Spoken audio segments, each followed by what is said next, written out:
Hello, I'm Eldon Matlick, Horn Professor at the University of Oklahoma. This is a clinic for Etude number 48 from Max Pottag's Preparatory Melodies for solo work. The purpose of this particular solo is for the performer to exhibit lyrical playing and musical sensitivity. Also, there are many different note values that occur within this particular exercise, and it will challenge you in order to play these correctly on time with the correct subdivision. Finally, there are some other interesting rhythms and marks that might come off as a little confusing to the younger player. First, we're going to address something that is called a lift, and this is indicated in this first little strange mark at the end of the third complete measure, where you have a slur going toward the eighth note E with a dot under it. Normally a dot means separated, but it should not mean clipped or cut off. We can make this separation if we put what's called a lift there. A lift is a sudden backing off of the note, but we let it finish. And the mark itself makes it lift.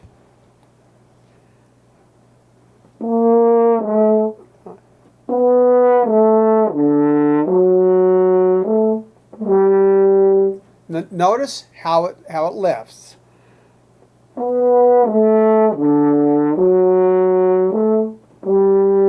Just put a little comma in there. Now sometimes I hear people erroneously just try to play it staccato with a clip.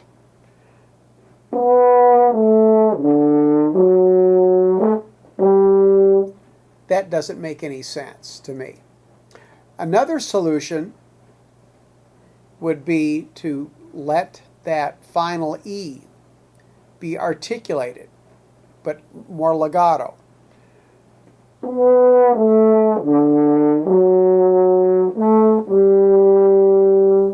Personally, I like the lift. It puts a little bit more style in it.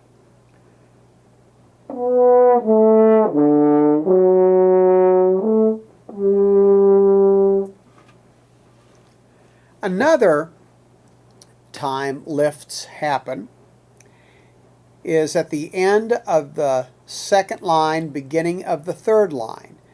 We have this a little strange rhythmic pattern where you have an eighth note followed by a 16th note followed by a 16th rest, and it's slurred.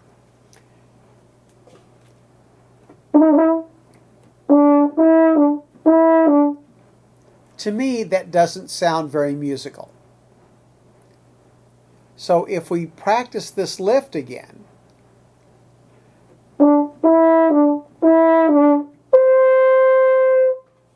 it makes it so much more musical. It is separated, to be sure, but then we have that lean release a little bit more, and then you cap on the G.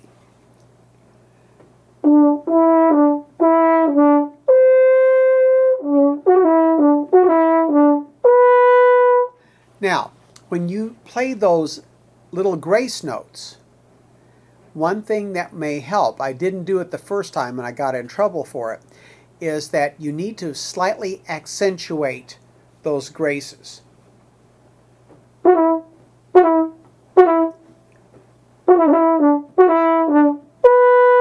So we have those little accents, and then with the lift. Practice with subdivision, either with a metronome or you can do it yourself. You can have the metronome set on the large beat and then do your own subdivisions.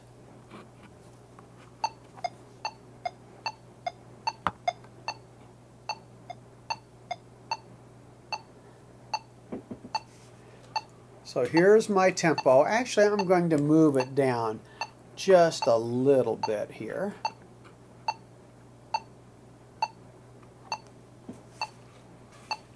So my basic tempo is here. Then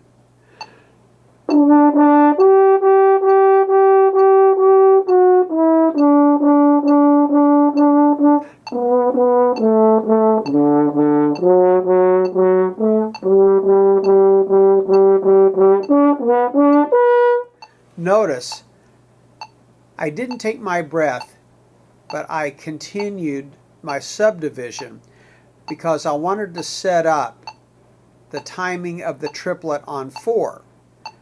And so I started my subdivision a beat early on beat 2, or excuse me, on beat 3, so that I'm perfectly in sync for that triplet.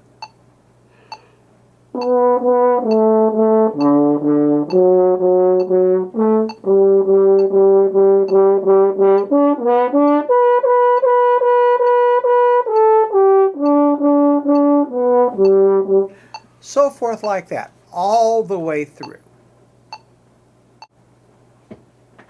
The next element I want to talk about is that of flexibility.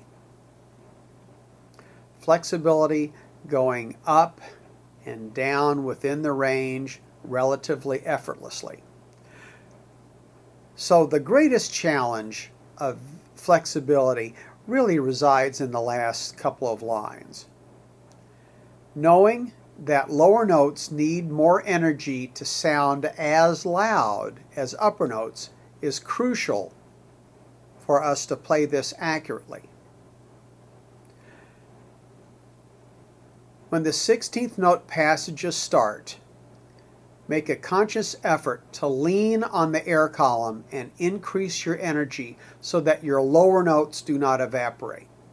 In addition, make sure that you keep your air active as the pattern rises. Strive to keep the opening between your lips the same dimension, whether or not you're going up or going down. So you're going to have to let the notes ride the roller coaster. A little bit more energy when you go up, more energy when you go down, and up and down.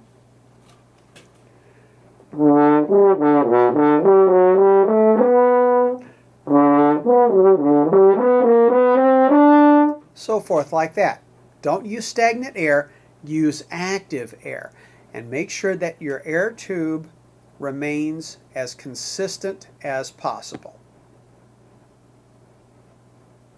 Getting into the last line of this exercise, the first 2 beats, we have 2 descending arpeggios with a diminuendo.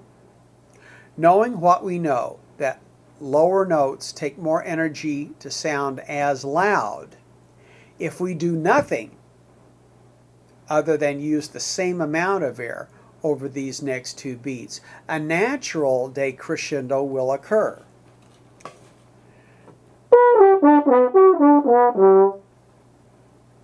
I used the same amount of energy, but a diminuendo came out.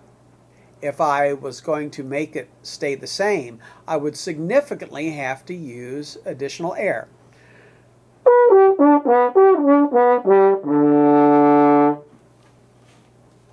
So, I can let acoustics work for me.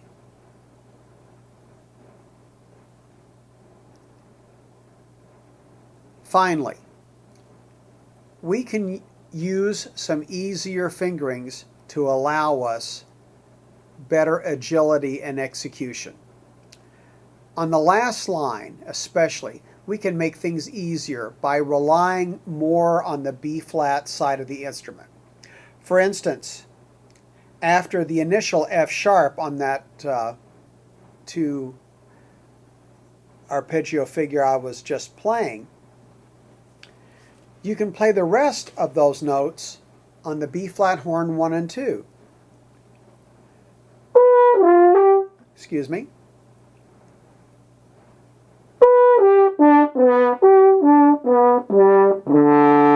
then I kick the thumb off for the A. So it makes it so much easier.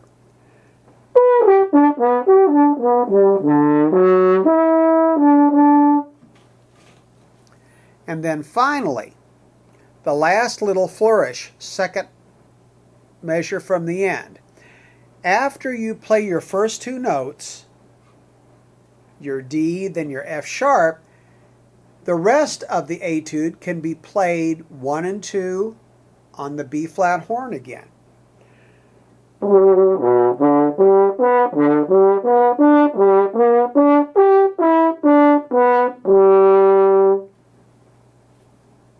Makes life a whole lot easier. You can do it with the traditional fingerings.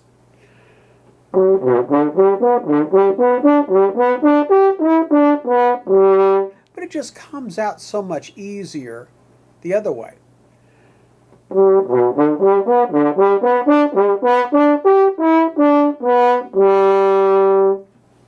I'm all for making it easy on myself whenever I can. So, try this, see how you like it. I think that you will. Certainly makes the job a lot easier, that's a fact. Finally, on tempo. This is one of those nebulous examples of explanation that this book sometimes does. Larghetto, it says between lento and largo. Well, you have to know lento means slow, and largo is even a little bit slower than that.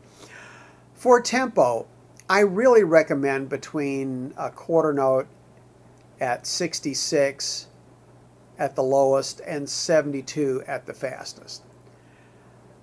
Yeah, it is a slower tempo, but it really shouldn't crawl.